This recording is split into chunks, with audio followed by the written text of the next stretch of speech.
They say every man has a price.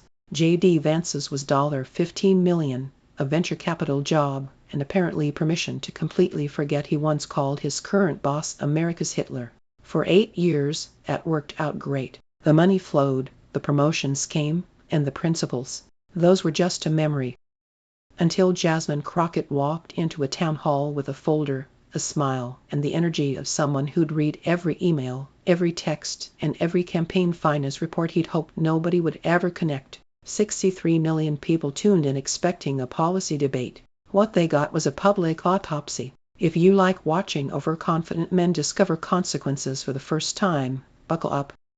The CNN town hall was supposed to be a softball. That's what Vance's team kept telling him in the green room. It's Ohio, his chief of staff said, adjusting his tie. Your home state, friendly territory. Just talk about jobs, manufacturing, the working class, your whole brand. Crockett's a freshman congresswoman from Texas. She's out of her depth. Vance nodded, checking his reflection. The navy suit was perfect. The flag pin was positioned just right. He'd done 100 of these, 1,000. He debated his way from Yale Law to the Senate to the vice presidency. Some congresswoman with a reputation for viral moments wasn't going to rattle him. What he didn't know, what his entire team had failed to discover, was that Jasmine Crockett had spent the last 3 weeks in a conference room with 4 former prosecutors, 2 forensic accountants, and a researcher who'd previously worked for the January 6 committee. They'd built a timeline. They'd cross-referenced donations with decisions. They'd found emails his own campaign thought were buried. And she practiced for hours, not for the cameras, but for the silences, for the moments when she'd stop talking and let him drown in his own inability to answer. The Columbus Convention Center was packed, 2,000 seats filled. CNN's cameras were positioned for maximum coverage. Jake Tapper sat at the moderator's desk looking appropriately serious. The audience was a mix, some MAGA hats, some Harris Walls buttons, and plenty of undecideds who'd shown up because politics had become America's most dysfunctional reality show. Vance walked out first, waving, confident. The applause was strong. This was Ohio, after all, his people. Then Crockett walked out. She was wearing a power red blazer, the kind that photographs well and says, "I came to fight." Her heels clicked against the stage floor with a rhythm that somehow sounded like a countdown. She carried a thin leather folder, maybe 30 pages, held casually at her side. She smiled at the audience, not warmly, but professionally, the kind of smile that says, "I know something you don't want me to know." The first 40 minutes were standard political theater. Questions about inflation, immigration, healthcare. Vance delivered his talking points with practiced ease. Crockett pushed back with policy counterarguments. The audience clapped in partisan waves. Jake Tapper kept time. It was normal, predictable, safe. Then the format shifted to a direct exchange, and Crockett straightened in her chair. "Vice President Vance," she began, her voice smooth as honey poured over broken glass, "I want to talk about something you should be proud of, your remarkable American success story." Vance smiled, sensing friendly territory. "Happy to discuss it, Congresswoman. From Middletown, Ohio, to Yale Law School, to the vice presidency. That's the American dream right there." She paused. Of course, most American dreams don't come with a $15 million check from a billionaire who literally wrote that freedom and democracy aren't compatible. But hey, e-tails.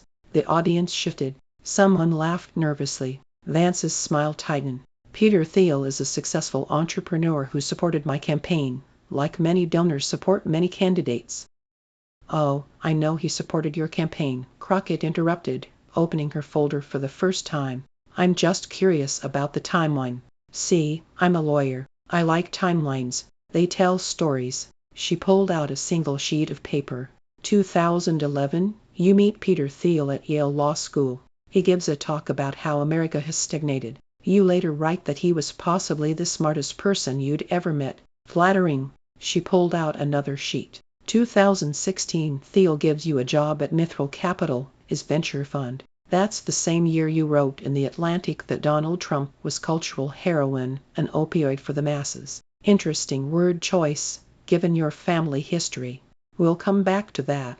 Another sheet. 2017, you leave Mithril but stay connected to Thiel's network. 2019, you start your own fund, Naria Capital. Guess who the primary backer is? Peter Thiel, along with Eric Schmidt, the former Google CEO. Billionaire Bud is helping out. Vance shifted in his seat. These are all public. I'm not done with the timeline, Mr. Vice President.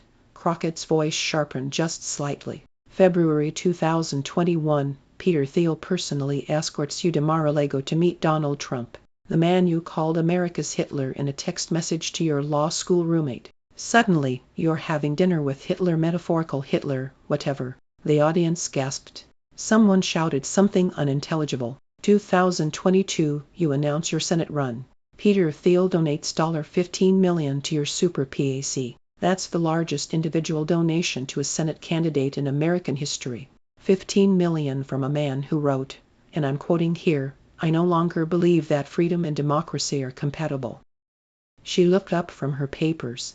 So let me make sure I understand your American dream correctly, Mr. Vice President. You met a billionaire who doesn't believe in democracy. He gave you jobs. He funded your investment firm. He introduced you to Donald Trump. He gave you $15 million to win your Senate seat. And now you're Vice President of the United States. Crockett leaned back, letting that sit for a moment. In Texas, we have a word for someone who's paid by a rich man to say what that rich man wants to hear. But this is a family show, so I'll just use the polite term, purchased. The audience erupted. Someone in the back stood up and started clapping, then another.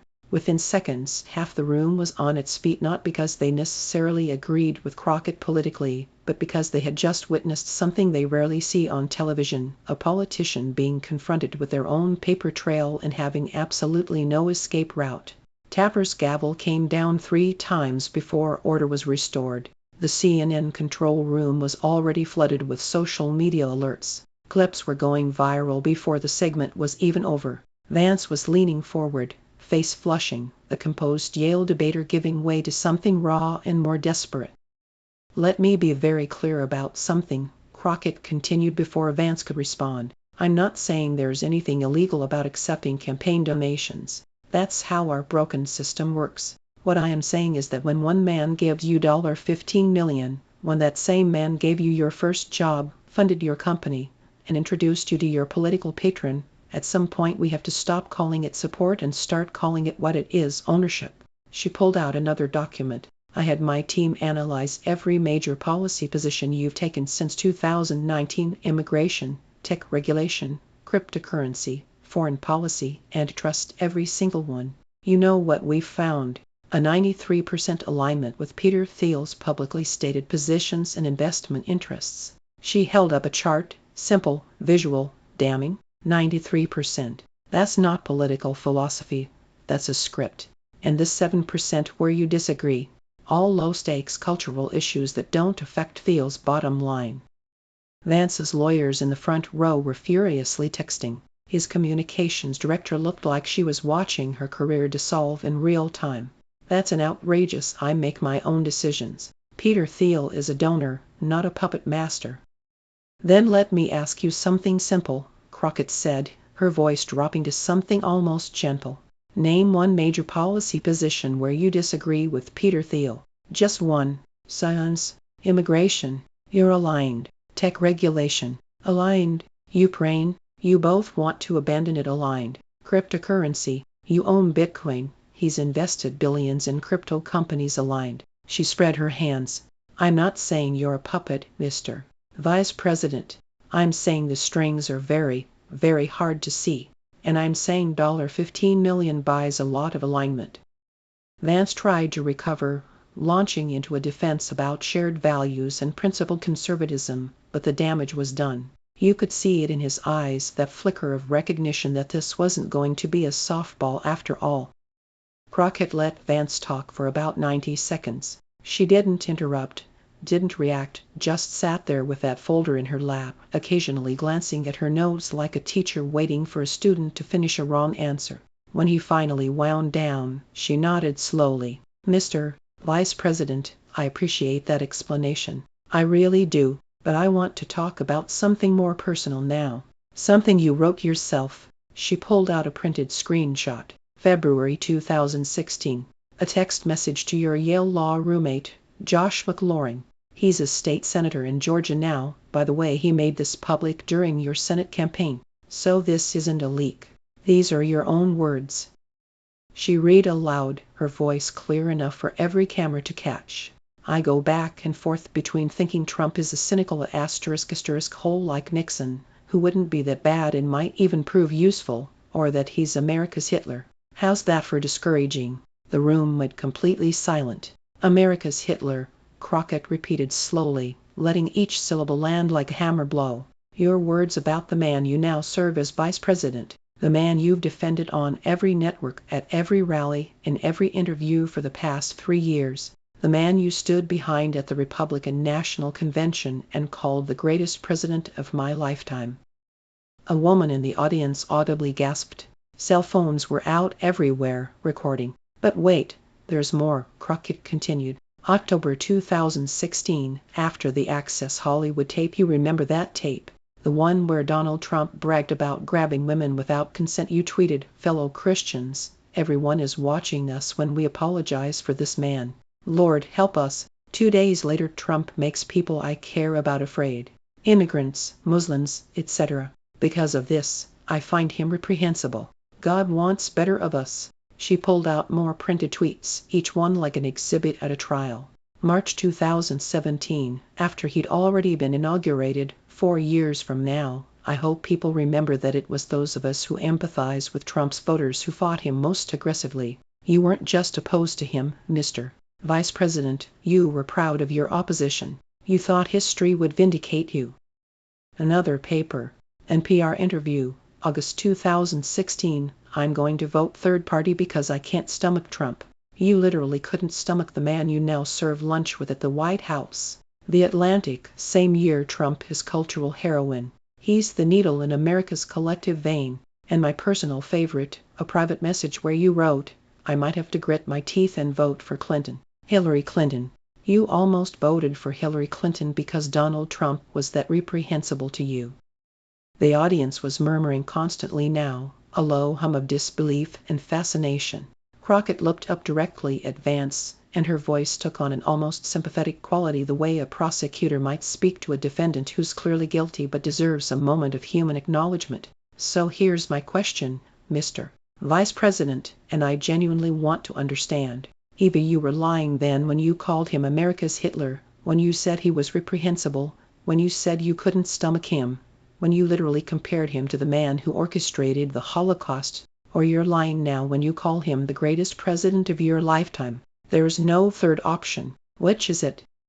Vance leaned forward, trying to project confidence. Congresswoman, I've addressed this many times. I was skeptical of President Trump in 2016.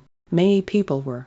But his record in office changed my mind. He delivered peace and prosperity.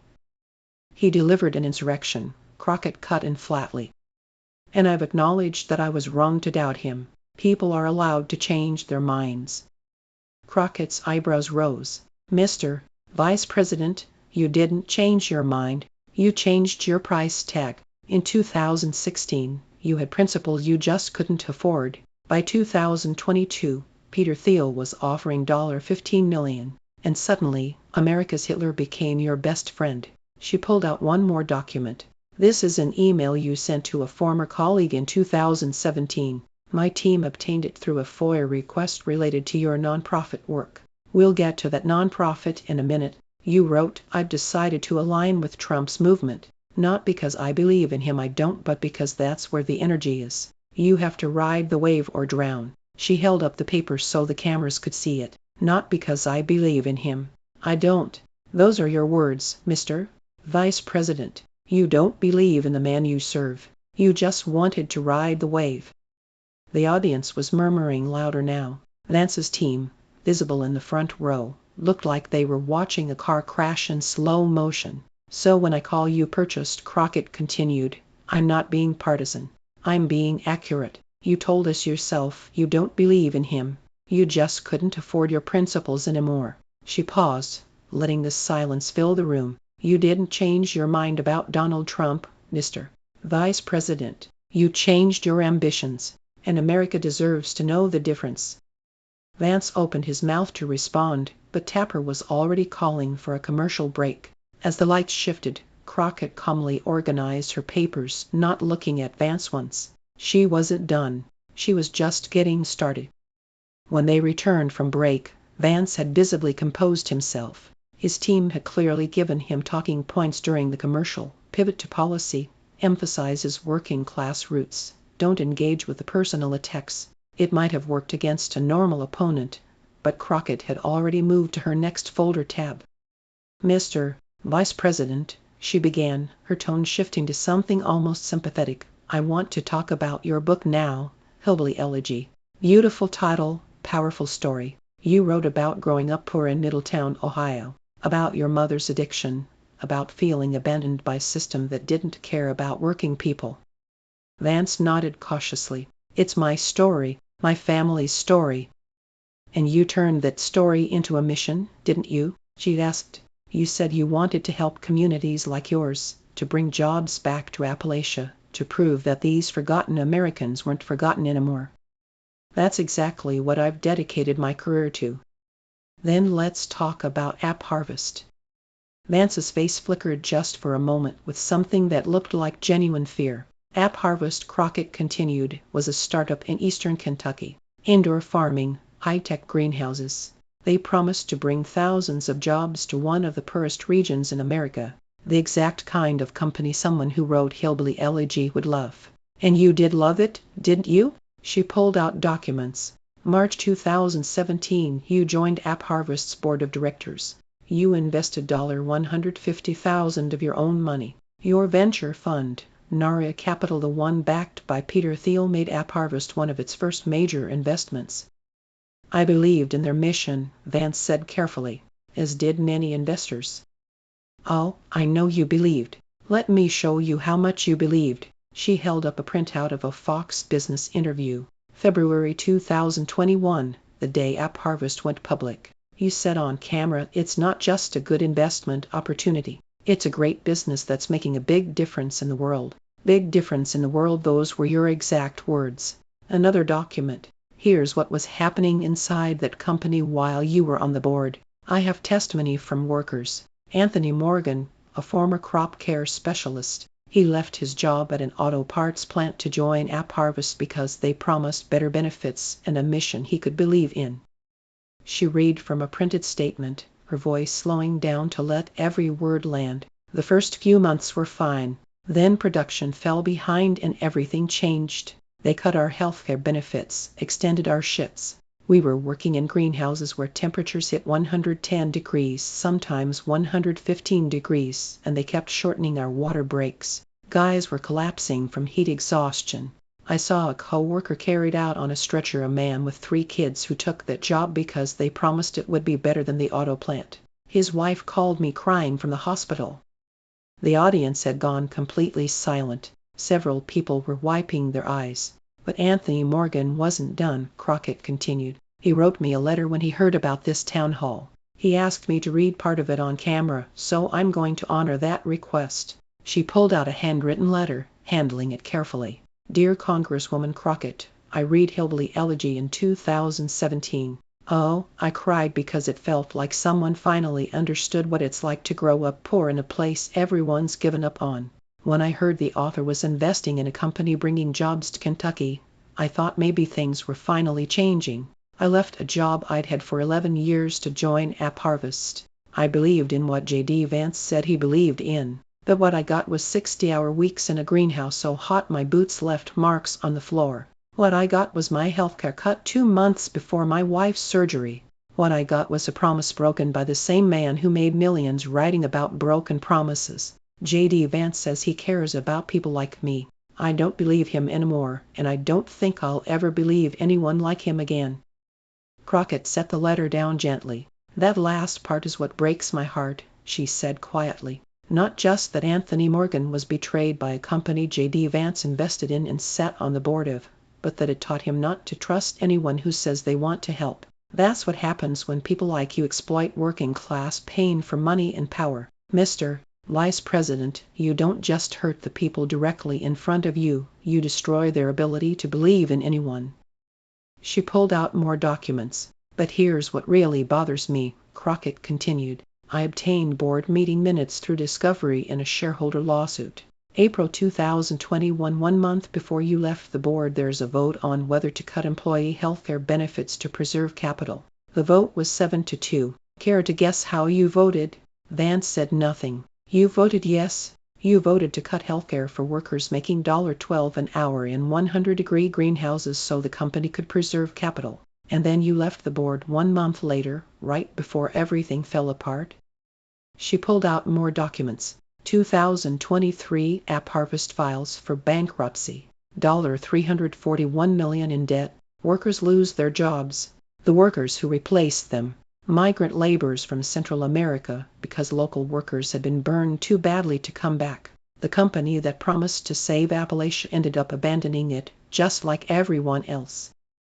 Crockett stood up now, walking toward the edge of the stage where Vance sat. You wrote hillbilly elegy about your family being abandoned by systems that didn't care about working people. Then you sat on a board that cut healthcare for working people. You voted to make their lives harder. And when it all collapsed, you were already gone running for Senate, talking about how much you love the working class. She was close enough now that the cameras caught both their faces in the same frame, her controlled fury, his barely concealed panic. That's not irony, Mr.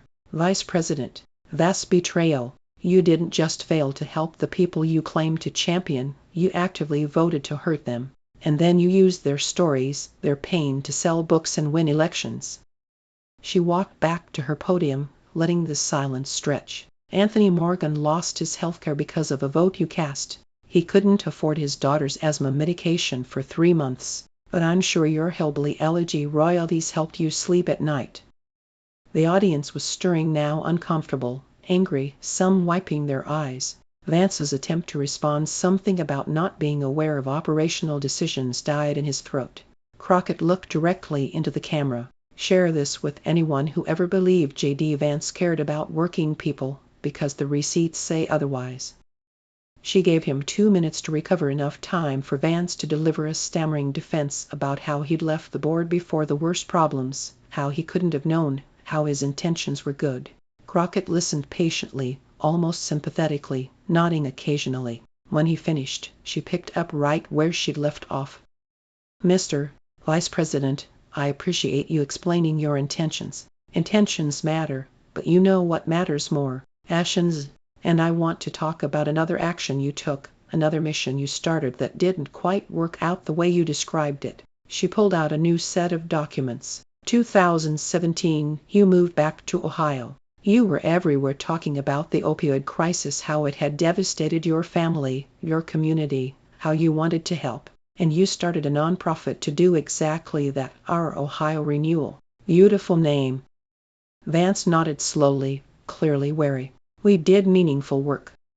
The mission statement was ambitious. I printed it out. She read, Our Ohio Renewal is dedicated to promoting the ideas and addressing the problems identified in JD Vance's #1 best-selling book, Hillbilly Elegy, related to divides along racial, economic, and cultural lines. You were going to fight opioid abuse, help struggling communities, use your platform for good.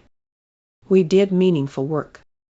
Let's look at the numbers, shall we? She pulled out IRS filings. Year 1, Our Ohio Renewal raised $221,000. Not bad for a new nonprofit. Now, where did that money go? She traced a line with her finger. $50,000 went to actual programs, anti-opioid programming, research, that kind of thing. $50,000 out of $221,000. 23%. Not great, but okay for a startup nonprofit. Another paper. But here's where it gets interesting. $63,000 more than what went to programs went to management services paid to your principal officer, a gentleman named Jai Chabria. She looked up. Care to tell the audience who Jai Chabria is? Vance's jaw tightened. He was the nonprofit's executive director. He was also your top political advisor, Crockett cut in. He ran your Senate campaign. He's currently a senior advisor to your vice presidential office. So let me make sure I understand. You started a nonprofit about the opioid crisis that killed members of your family. And in year one, you paid your political advisor more than you spent on actually fighting opioids. The audience murmured. But wait, it gets better. Or worse, depending on your perspective. She held up more filings. Years 2, 3, 4, and 5. Our Ohio renewal raised less than $50,000 each year, so little that the IRS didn't even require detailed public filings.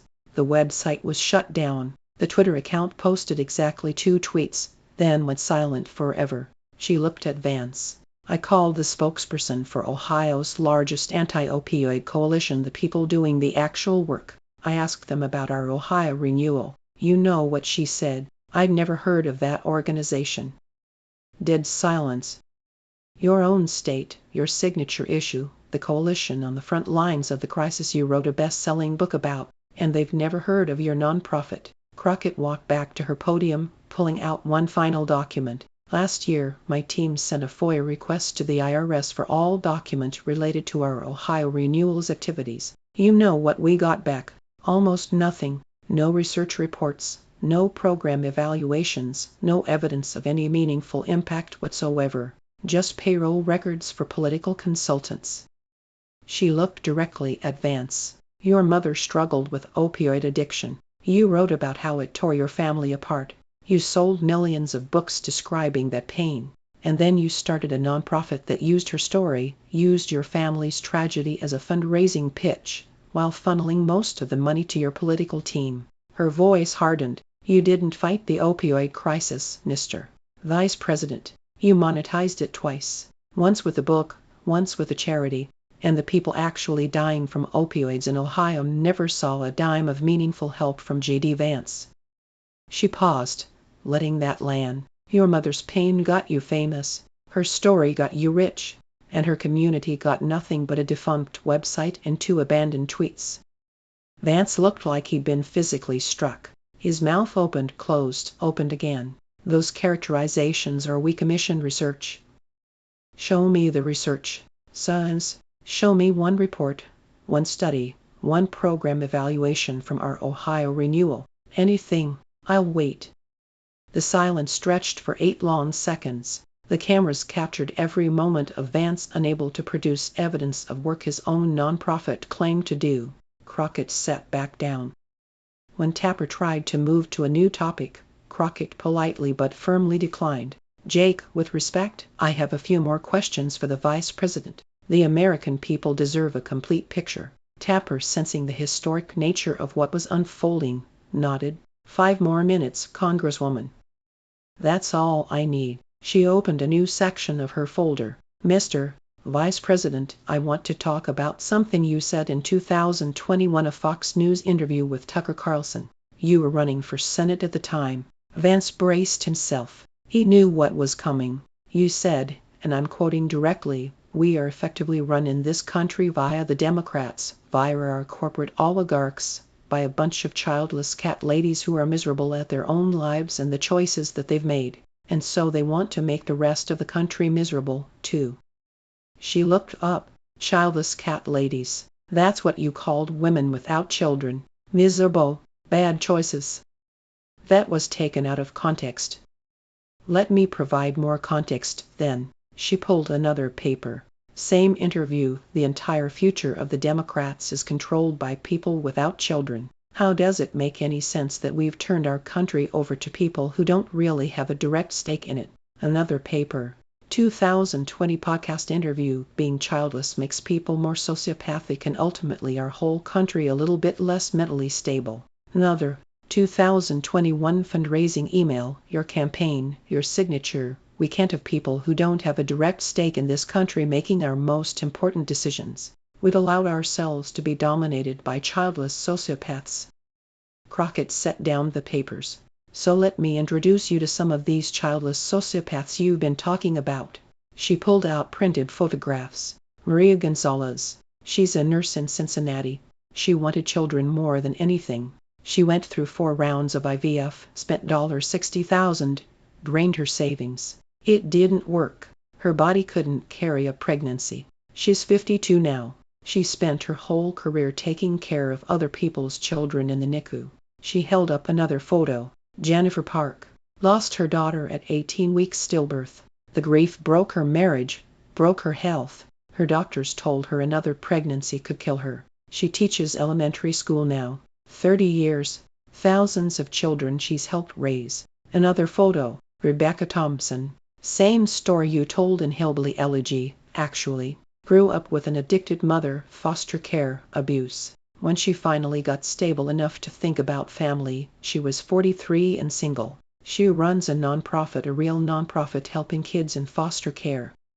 Crockett set down the photos. You called these women sociopaths, miserable. You said they have no stake in the country. You said they shouldn't make decisions about America's future. She pointed at Vance. Meanwhile, you, a man with 3 children, voted against protecting IVF access. You voted against the very procedure that might have helped Maria Gonzalez become the mother she desperately wanted to be. The audience was absolutely still. So here's my question, Mr. Vice President. Jennifer Aniston, the actress, responded to your cat lady's comment publicly. You know what you said. You called her response disgusting. A woman sharing her fertility struggles was disgusting to you. Crockett's voice dropped. But voting against IVF while calling childless women sociopaths, that's not disgusting. That's just Tuesday for JD Vance. She leaned forward. You don't get to claim you're pro-family while attacking women who couldn't have families. You don't get to call people sociopaths and then vote against the medical procedures that might help them. That's not pro-family. That's anti-woman dressed up in family values language. Vance tried to respond something about sarcasm, about policy, not personal attacks, but his voice was shaking. The confident Yale debater was gone. In his place was someone realizing in real time that every word he'd ever said was being read back to him. I want every woman watching this who struggled with fertility, who's been called less than because her body couldn't do what she wanted it to do. I want you to know you are not a sociopath. You are not miserable. You are not making bad choices. And you deserve a vice president who respects your pain instead of using it for fundraising emails. The applause started slowly, then built. Tever didn't try to stop it. Crockett let the applause fade naturally. When the room was quiet again, her expression shifted. The prosecutorial edge hardened into something closer to cold fury. Mr. Vice President, I've saved the best for last. Or the worst, depending on how you look at it. She pulled out her final section of documents. Springfield, Ohio. Your state. Your people. September 2024. Vance visibly stiffened. You posted on X. I'll read it exactly. Months ago, I raised the issue of Haitian illegal immigrants draining social services and generally causing chaos all over Springfield, Ohio. Reports now show that people have had their pets abducted and eaten by people who shouldn't be in this country. She looked up. Pets abducted and eaten. That's what you told America about Haitian immigrants in Springfield. I was reporting what my constituents.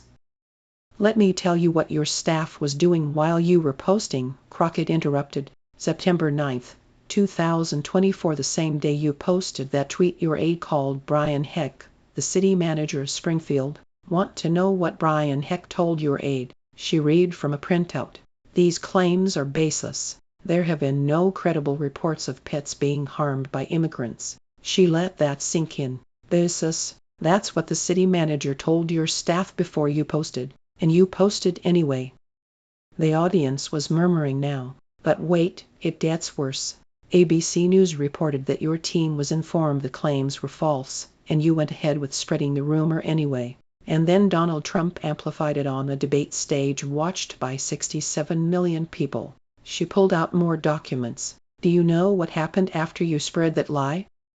She read a list, her voice steady but heavy with the weight of each item. September 12th, bomb threat called into Springfield City Hall. Entire building evacuated. City workers standing in the parking lot not knowing if their workplace was about to explode. September 13th, bomb threats to 2 elementary schools. Children, Mr. Vice President, evacuated. Parents racing to schools, crying in parking lots, not knowing if their kids were safe. Teachers trying to keep 6-year-olds calm while leading them outside because someone threatened to blow up their school. September 14th, Springfield Hospital received a bomb threat. Full lockdown. Patients in the ICU wondering if they were about to be attacked. Nurses trying to evacuate people who couldn't walk on their own. September 15th, 16th, 17th, more threats, more evacuations, more terror. The FBI had to deploy additional resources to Ohio because the threats wouldn't stop. Crockett set down the list. I talked to a principal from one of those schools. She didn't want her name used because she's still afraid. She told me about a first grader named Maya who asked her teacher, "Are we going to die because of the Haitian people?" That's what your created story did, Mr. Vice President. It made a 6-year-old afraid of her neighbors. It made her think she might die because of immigrants who have never done anything to her. She was pacing now, unable to contain her energy. And the Haitian community, these are people who came to Ohio legally, many of them under temporary protected status programs that your own party established. They came to work. They came to contribute. They came to live the American dream you claim to represent. And you painted a target on their backs for political points. Crockett's voice was shaking now, not with fear, but with barely contained rage. Children in your state were pulled out of classrooms because someone called in bomb threats. Families were terrorized. A community was demonized. And it happened because you spread a lie that your own staff told you was false. You knew it wasn't true. You spread it anyway because it was useful. She held up a printed screenshot. But my favorite part, my absolute favorite part, is what you said when CNN asked you about it. You said, "If I have to create stories so that the American media actually pays attention to the suffering of the American people, then that's what I'm going to do." She stared at him, and for the first time, her voice cracked slightly. Create stories. You admitted it. You admitted you created a story, a lie about immigrants eating pets. And when that lie resulted in bomb threats against children, Mr. Vice President, you didn't apologize. You didn't retract. You said you'd do it again if you had to. You said the created story was worth it. She pulled out one final document. This is a letter from the Haitian Community Help and Support Center in Springfield. They documented 47 hate incidents in the 2 weeks after your post. Families afraid to send their children to school. Workers afraid to go to their jobs. A community that came to Ohio legally, terrorized because the Vice President of the United States decided their suffering was useful for political points. Crockett stood up. You wrote hillbilly elegy about feeling forgotten, about being dismissed, about being treated like you didn't matter by people with power. She pointed at him. And then you became the powerful person who made other people feel forgotten. You made Haitian families in Springfield feel exactly the way you said you felt growing up in Middletown, scared, dismissed, like their lives didn't matter. Her voice rose. You're not hillbilly elegy, Mr. Vice President. You're the villain in someone else's hillbilly elegy. You're the system that abandoned them. You're the politician who used their pain for clicks. Children were pulled out of schools because you created a story, and you have the audacity to sit here talking about family values. The audience was on their feet, some cheering, some booing, all of them completely absorbed. Hillbilly fraud, Crockett said, her voice cutting through the noise.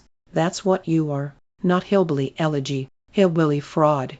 And Springfield, Ohio, your own state, is the proof. She sat down, breathing hard. Taffer called for a break. Vance didn't move. When the cameras came back, Crockett was calm again, eerily calm. Mr.